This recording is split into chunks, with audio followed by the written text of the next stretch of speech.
Jace LeJeune from Gridiron Football here with Coach Olivier from Acadiana Christian, head coach of Acadiana Christian 8-man school. And we get a chance to talk to him a little bit because it'll be really good exposure for y'all guys and for y'all to get to know the program a little bit. So, Coach, first of all, thank you for driving your guys over here and visiting with us at Gridiron Football. We really appreciate it. We really appreciate the opportunity. Our guys we don't really get a lot of opportunity to kind of showcase on what we do, so just the fact that you guys gave us an opportunity is everything to our guys and also our program, so we really appreciate y'all. Yeah, Coach, for sure. And I know 11-man football is like the most popular thing, and that's what people are more accustomed to, right? But tell me maybe some of the differences, right, of people that don't really know about 8-man football. Right. So something that I'm trying to debunk about 11-man and 8-man is football. Mm-hmm. You know, it's 8-man football is football. We just have 3 less guys, but it's blocking. Football is blocking, tackling, like that's football, and that's what we do. So that part isn't a difference. Same rules apply. Only difference is we have to have 5 on the line of scrimmage, and we can only have 3 in the backfield at one time. But in 8-man, if you go play 8-man in Florida or 8-man in the Midwest, 8-man is played in between the numbers. Mm-hmm. So it's a smaller field, so it has an 11-man field. Sure. In Louisiana, in our league, we play with the full field. Mm-hmm. So defensively, strategy-wise, it's a lot tougher because when you're having to play the boundary in the field, one mistake and it's a big play. Mm-hmm. Our guys kind of on the 8-man level defensively, we have a lot of hybrid positions. Mm-hmm. So our defensive ends, we run like a 4-4. Our defensive ends, depending on the scouting report, because we play a lot of man, depending on the scouting report, our defensive end has to be able to cover the flats or has to be able to defend a running back coming out the backfield versus, and most times there's an outside linebacker who has that responsibility in a coverage, right? Our cornerbacks sometimes have to set the edge. So our cornerbacks sometimes have to play outside linebacker position, and also depending on what they do, he got a man-to-man, right? Our linebackers, we have a king and a star. Our king is somebody who always covers the field, right? The largest portion of the field. But our star, our king is more of a quarterback spot. Sure. He plays from A gap to C gap in between the tackles. Our star is a hybrid. He's like a free safety. Mm-hmm. So he tight end release, that's him. He's a guy that but also has to be able to run fit. Mm-hmm. So I think that's the difference defensively. Offensively, it's really, really fun schematically because it's a man-to-man. So you're always trying to get those numbers. So I have a great offensive coordinator, Sanford Edwards. He does a lot of things, like as far as eye candy wise. We shift in and out of formations, a lot of motions, halo motions, different things, zip motions, just to get one step outside of where you're supposed to be, and it's a big play. So we've kind of morphed our offense from an all spread offense when we had Carroll Olivier. To now we're more of a wing T. We kind of adapted the Air Force offense. Sure, right. So where we're running the veer, and it's been amazing. Like I think we had multiple guys with 500 plus yards. Like just being able to share the ball, never know where it's going. Turned us into a really, really physical team. So I just love that part of it. The chess match. I think that people need to come out and see. Right, because I believe that in every league, in every division, take the A's, add the A's, do whatever you want. There's top-heavy teams. There's great football, and then there's bad football. Mm-hmm. And I feel like in 8-man is the same thing, and ASOL is the same thing. We're no different from LHSAA in the sense of we got some really good blue blood programs. Mm-hmm. We're trying to become one of those, right? We're a becoming program, and then they have some programs who struggle with the amount of teams amount of kids that's going into their teams and stuff like that. So. That's kind of what I think about the difference, and it's football. Yeah. At the end of the day. Sure. So how long have you been at Acadiana Christian? I'm going into my 4th season at Acadiana Christian School. It's amazing because the seniors of this class I got as freshmen, and it's been a difference since I've been there, and a culture shock. So, Coach, how long have you been at Acadiana Christian? Going into my 4th season at Acadiana Christian School. Okay. So tell me what happened last year, last season. I got like a last season recap for y'all guys. Yeah. So going into last season, we had to do a lot of changing. We lost 4 really, really key players. 3 of them were two-way starters. Everett Higgins was an offensive and defensive lineman. Noah Landclose was our wide receiver, could absolutely take the top off the defense. I think he set the school record with 714 yards and I think he had 14 touchdowns. And he also played our star position, 6'2", extremely athletic, moved really, really well. And again, he was a matchup nightmare for opposing defenders. And then Carroll Olivier, who was, been playing quarterback since he was 7 years old. High football IQ. He played inside linebacker for us. I think he, probably one of the only kids that won All-State linebacker and quarterback, and he was a state MVP back-to-back. So it was tough losing him because he's a brain. He's been playing for me since he was 9 years old. He was my quarterback, so he knows my system, what I like to do. So losing him meant we had to figure out how do we do things. And we knew we had a lot of talent coming back. I was excited about it, but as a coach, you got to get with your defensive coordinator, your offensive coordinator. What are we going to do to move the football? We know we got the pieces. How do we go with their strengths? And we knew we had some really physical backs coming back with Caleb and Malachi. We knew we had some potential at quarterback with Brandon Judice, who's the coach's son. He was our backup the year before, so high IQ, very smart kid, savvy, loves to compete. I think he's one of the most sneaky competitors we've had at our school. So we was trying to figure that out. We knew we had Jonas Pelche, who was athletic, Lane Abear, who was our third leading receiver last year. So we just kind of got to the drawing board and seeing what was happening. As the spring started coming, we get kids like Jackson Olivier, who came in, Brent Henry, who came over, Landon DeQueer, who was another one of our explosive seniors, all-state guy. We also got Lane Parks, another guy who was very shifty, very explosive. So we ended up going with the wing T. I'm studying, I'm watching. How can we get the best? I don't think we can air raid it again. But if we can keep the football on the ground, limit possessions of the other team, that we might have a chance. And it just ended up, Brent just surged out, one of our most explosive players. I think Brent averaged 25 yards a touch, right, on 500 carries. And I think every other time he touched the ball, it was a touchdown. That was what happens when you put the ball in his hand. And then we had Landon DeQueer. I call him Lambo, the Lamborghini. He was our offensive switch arm. And if he touched the ball at every position. He was our wildcat quarterback. He's extremely explosive. He made a lot of plays for us. And then again, Malachi was our bell cow. He reminds me of a old school football player. Downhill, low center of gravity. I'm bouncing off you. That's just the way. So I think that element, and I gave it to our offensive coordinator, Sanford. I said, this is what I want to see. I think this would make us great. And he does what only he can do. The guy is a magician. He put it together based on everything we did last year, and he just kind of morphed it into this. And I think we was probably one of our most successful years as far as saying we had a guy that had almost 1,000 yards receiving, and we had one guy who had 1,500 yards passing and almost 1,000 yards rushing. Right. But this year that spread across 5-6 guys. So how do you match that? Everybody could have pinned their ears back. We're gonna get to Carroll Olivier, we stop him. We're gonna double cover Noah, and we stop him. This year you couldn't do that. No matter where we came from, we had an advantage. So I think that was probably one of the best things we had leading up to last year. And we had, up until that point, we had never even competed against John Paul the Great. When I say a good football team, they're a great football team. They have an exceptional coaching staff. Their coach is like a mentor to me. He's been checking on me since I've been in the league. I enjoy playing against him. But they are the team. That's the guys. Southwest Louisiana Coach Hines have a great group. Up until last year, we had never beat them before. So you got to think, my first year as a coach, we was 3-6. Right? I lose to both of them twice by 40. Right? The next year, we finally crossed the bridge. We beat Swallow twice. And this year, we did the same thing. We was able to beat them twice. And then getting into and beat them in the semifinals 2 years in a row.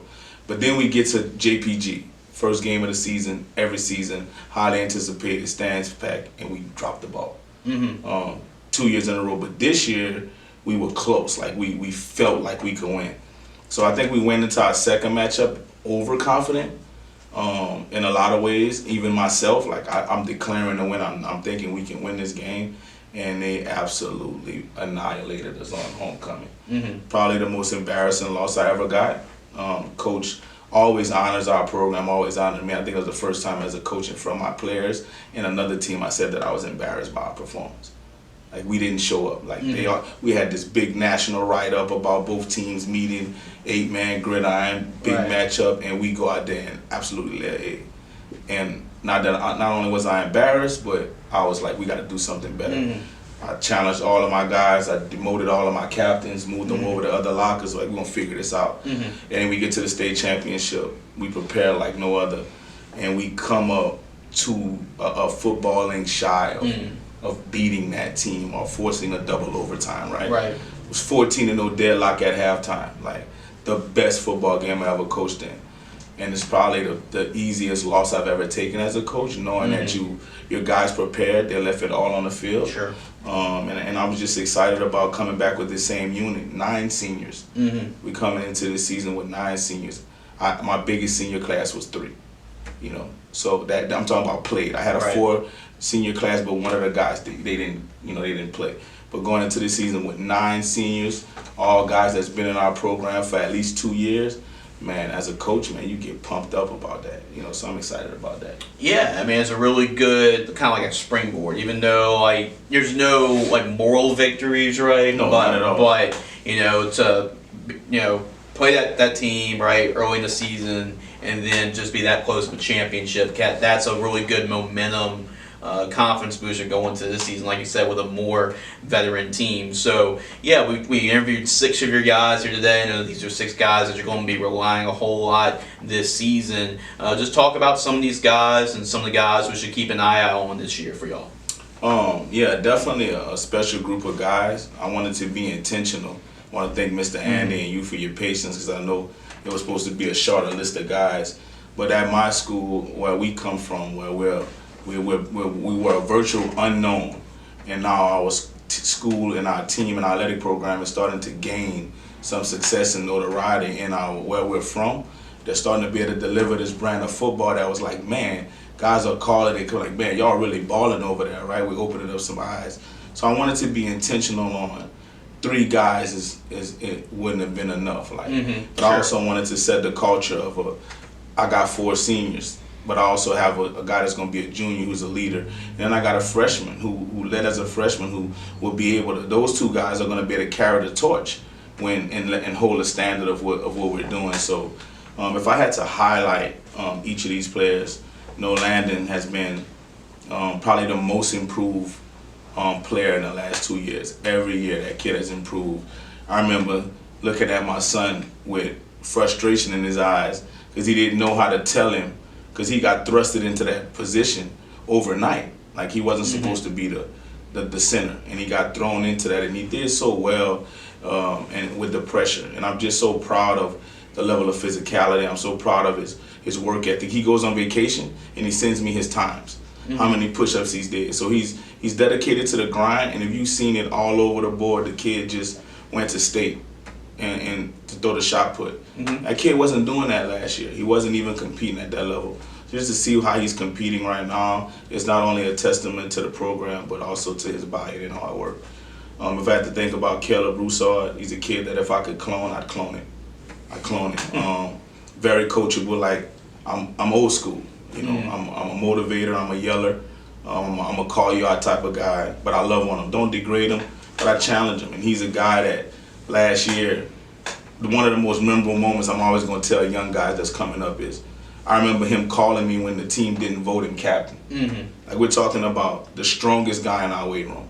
Never cheats a rep, on the field or off the field. And his team of 26 peers don't vote him as a captain, top 6 guy. Right. And I remember he didn't get mad. He just called me and said, Coach, what am I doing wrong?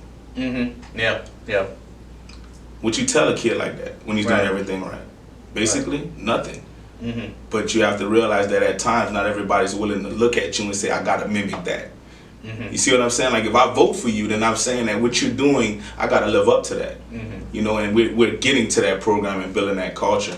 And to see him come back and earn that captain spot, it's phenomenal. Again, He's probably going to break multiple of our weightlifting records at our school.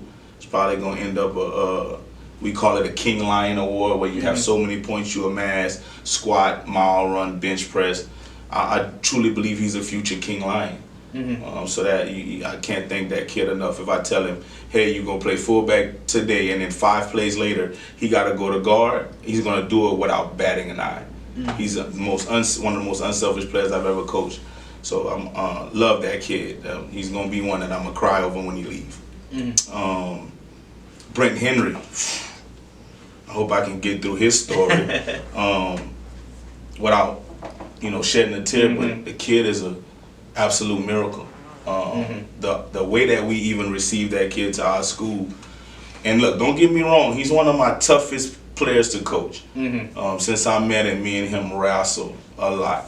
But when I tell you he's an exceptional athlete, when I tell you he brings a level of swagger to our team, he plays with a chip on his shoulder. He texted me the other day. And he says, Coach, I'm going to make them respect us.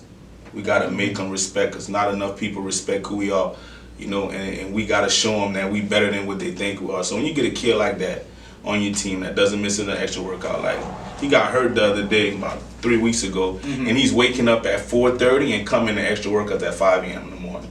I got to tell him, go home. Like, no more. Yeah, and he shows up the next day. And I got to say, hey, man, we got to have a meeting at school to say, hey, I need you in 3 weeks. Like, take a break. So when you get a kid like that, like, honored to have him, blessed to have him. Can't wait to see what the future holds for him. I'm very excited about it. My only prayer is that his size don't stop him from getting an opportunity to play at the next level. I think he's an NAIA Division III, Division II player. Sure. I really do. So I'm grateful for him. Jackson, man, I've been trying to recruit this kid probably for the last 3 years. I got a bunch of no's, and then I got a yes. And when I got that yes, I think it was him visiting our program. I think a lot of people are like, man, that's ACS, they don't really work. And I remember inviting him to a practice, like, come see what we do. And I think that the bulb lit, like, man, this is football over here. Not knocking no other school, but we really, it's football. Physicality, lifting weights, we working hard. I think since he came to our school, he's been the best offensive lineman and the best interior defensive lineman. Like, yeah, so if that's another guy that, if I had an opportunity to clone this kid, I think he was a great gift to our school, an exceptional, humble kid, sacrifices for the betterment of the team. Think about it, offensive linemen, they don't get no props. They're not in the newspaper when a guy rushing for 300 yards and 4 touchdowns. Nobody talking about the level in which he had to work in. When you turn the film on, tell the schools go look. When you turn the film on, he talks about college and he's humble. He's blocking from the hash mark to out of bounds. Right. You understand? Guys, he don't just do his job. He do it to the best of his ability every single time. And that's why I love the kid. He's a leader in every sense of the word, and I'm excited about his senior season. Definitely gonna cry when he leave. Probably gonna cry during the season before he leaves. Malachi Coon. Man, we talk about a kid that probably couldn't walk and chew bubblegum when you met him. All right, he come out there to football practice and you like, can this guy play football? And then he gets down in the 3-point stance. We're doing defensive line, O-line drills, and he just moves somebody. When you talk about violent hands, he just moves the kid out the way and gets to the quarterback. And I'm like, I look at my DC and say, bro, if we can work with this guy, he's gonna be special. So he ends up starting his first year, I think probably after game 2, immediate impact defensively. But then we find out and we had like a JV scrimmage. We gave him the football. And I'm talking about mad powerhouse. Like, he's running through everybody, leather helmet style. And I'm thinking to myself, is this Ernie Davis? Like, this kid can play. Like, just, low to the ground, big legs. You couldn't stop him from moving. So we said, let's try him out. We ended up, Caleb ended up getting hurt, ended up moving him to running back. And, man, he was exceptional. I think our semifinal game, he was like co-player of the week, rushed for over 50 yards, 2 touchdowns. And if he wasn't called back the 90-yard touchdown pitch, like, he would have killed it. So just very impressed with the fact that when he took over as the running back, we was missing. I felt like we was gonna be missing something when Ty graduated, right? And what y'all don't know is the number 4, the number 1, the number 44. These are all captain numbers that has to be earned and voted on by your team, and they all come with requirements. 4 was a number that a lot of people thought they wanted to have, but didn't know would come with that. And he's been that 4. Like when I tell you he's met the level of preparation and working hard, like he's earned it.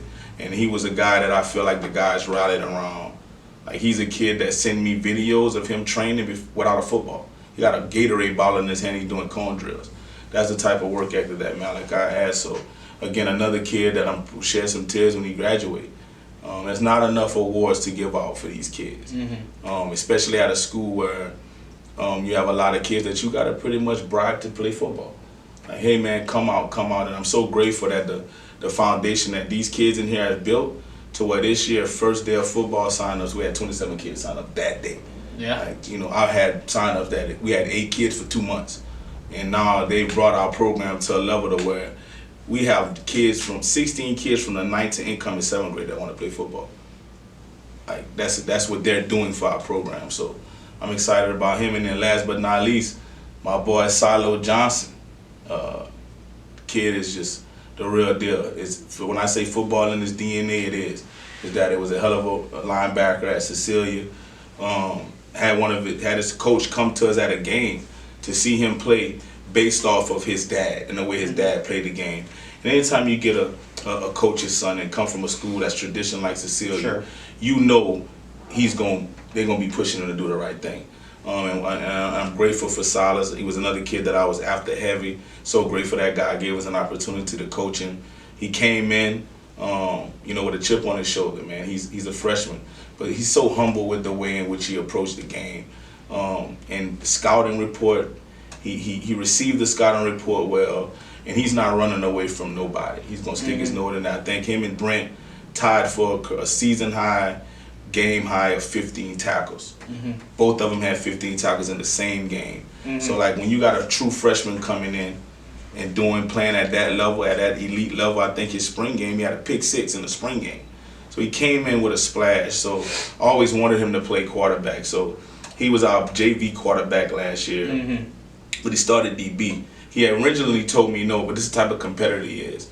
When he found out other guys wanted to play quarterback, he came to me and he said, hey coach, now I really want to play quarterback. Like he was going to do it for me, but the fact that other guys want the position, that's the type of player he is. Now I'm going to show you that I'm going to win and I'm going to earn it. So like a kid like that, I can't wait to coach this kid for the next 3 years. Like, I'm excited about that. Just the game inside the game I'm going to be able to have with a kid that knows the game, father knows the game, like just so supportive, and I'm just so excited about that. So I really just can't wait to get after it. And I got some other kids that aren't here that are very important to the nucleus and what we do. Unfortunately, me, I would have brought everybody here, but we couldn't. But we are not a team without all of those kids. We're not a team without our administration. I thank God for Ms. Bridget, our athletic director, Ms. Monique, who's our principal, and also Pastor Don, who oversees our campus. I can't thank God enough for him and Pastor Sean. So we're a God first team, and anytime we get a platform like this, I tell my guys all the time, God first. And if anybody wants to know what's the nucleus and why our team is so successful, it's not a play, it's not a helmet, it's not drip. It's the fact that we give everything to God first. When you hear them kids say, we in the devotional, we gonna feed off the word of God before we touch a ball, that's any sport I coach. I made a promise to God that if I got a chance to do it at this level, that I was gonna glorify him in everything that we do. And since then, that's what our boys have done. That's our motto. Could you imagine going to a state championship, winning a semifinal game, and worshiping God together as a team? That's what we do, praise and worship. And then could you've been to football games before, you hear the music that's played, not knocking it, you set the tone. But this state championship game, our guys got out there and praise and worship. That's what went through our speakers while we playing football. Yep. And I truly believe the best athlete is a Christian athlete. Just like I believe the best version of a man and a woman is a Christian man and woman. That's what it is. And I think that's the secret formula to why we're good. Not the off-season program, not spring, the fact that I challenge my boys to build a relationship with God, because that's what's more important. Mama gonna miss, daddy gonna miss. That test gonna be hard. You're gonna have a job, but you're always gonna be able to call on the Father in tough times. So, and that's what our guys do. So I'm proud of them for that. Yeah, I mean, Acadiana Christian, right? It's faith, family, and football. Christian's in the name, so I mean, for sure, it all get praise and glory, definitely. And yeah, I mean, just we talked about earlier, right, about the stigma of 8-man football, right? But you're in the Lafayette area, and that's I mean, talk about a lot of great talent in that area. We talk about just low man football, but why should college coaches, just fans, should long ago seeing the St. Thomas Moores of the world, the Cecilias of the world, those type of programs, but also come and check out these 8-man programs as well. Why they should go and check out the talent that's on the field? Because I think it's biblical. I think that if we model the greatest disciple maker of all time, Jesus went to everyone. He went to those guys that was in places that people wouldn't go. We have a bunch of diamonds in the rough. I'm not taking anything from St. Thomas More or Nish or Westgate. They have exceptional players there too, but we have some too. We have kids who have dreams of going to the next level, and there's thousands of colleges, and there's some fits that our guys can fit. From sprint football to NAIA to Division III to Division II. If you come out and see the way these kids work, I believe that we have some nuggets. We have some diamonds in the rough. So treat them the same. We from Acadiana. We represent the parish too. We from Louisiana. We play football too. So what I want people to do is don't not look at our boys, because they work as hard as anybody else, and I'm willing to put the way we work on side of anybody. Meaning that the way we train, the way we live, we do it just like everybody else. And we have a high standard. So these kids, I feel like they deserve a shot. And until I'm retired, or as long as I'm at Acadiana Christian School, I'm going to promote our guys. I'm going to promote 8-man football, because it's football. It's a great brand of football. So we got some nuggets. So if you're looking, come see us. I've had Southern University come to our school. I've had John Melvin come to our school. I've had Northwestern come to our school.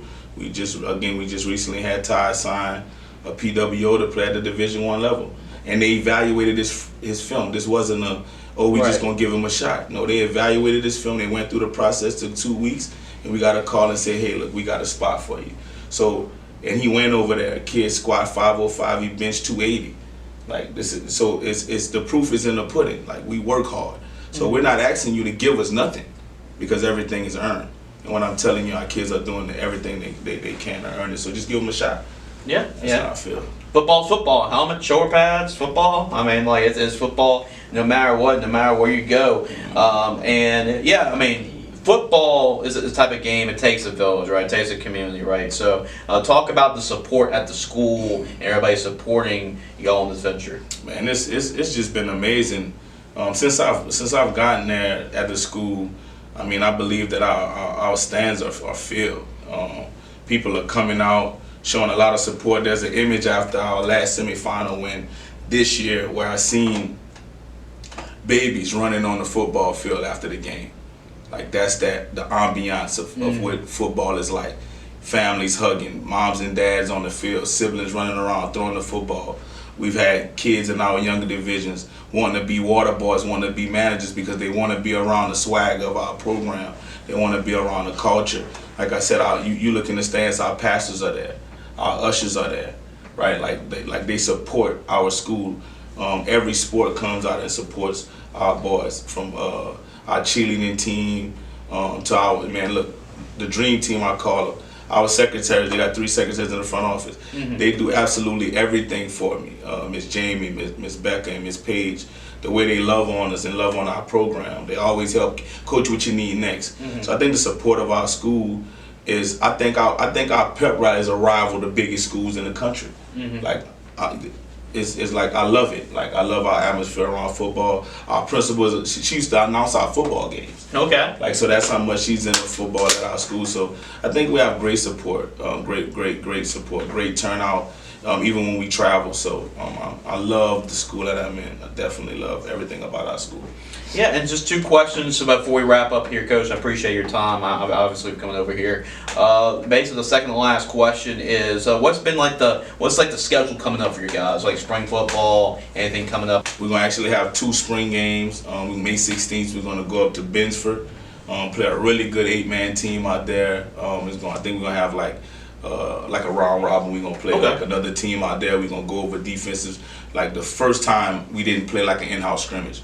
So I'm excited about that. It's going to be able to let us know where we at. And then also May 30th, we have scheduled to play another spring game. I'm hoping that it's an 11-man spring game because that's the goal of our program, to one day be able to play at that 11-man level. So that's something that I always try to let my boys get, because then they get film. Some 11-man film that can kind of help them out. I'm excited about that. And then they get a break for 2 weeks, and then we do our annual lock-in.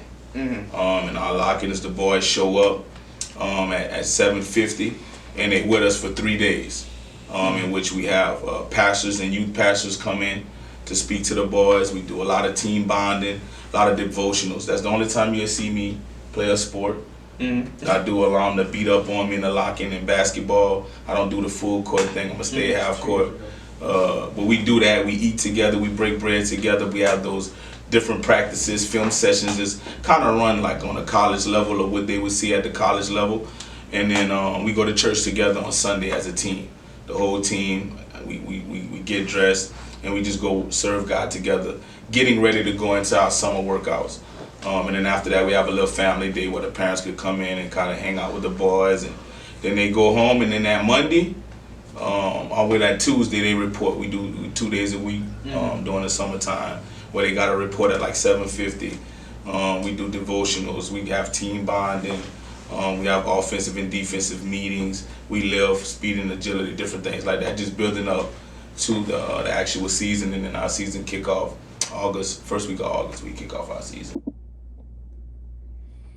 And Coach, last question, wrapping up this interview, is what kind of team we should be expecting this year for Lions fans, and just what's the general message to the team? I think for me, it's a team that continues to build on the culture. Each kid is like rebar into our foundation, and every last one of them is important to the success of not only this team this year, but the program in total. So I think leaving it better than what you found it.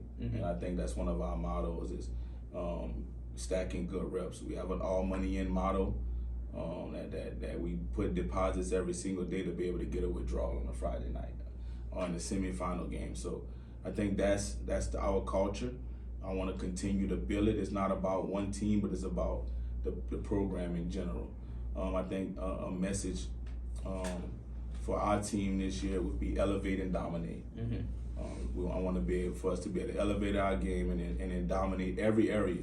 The way we get dressed, the way we attack every rep. And if you don't take care of all those, then the game itself, you're never going to be able to dominate it. So we start small, and just to continue to build on our God first approach. Like, that's what it's really all about. I can't say that enough. That's what we do. We honor God in everything we do.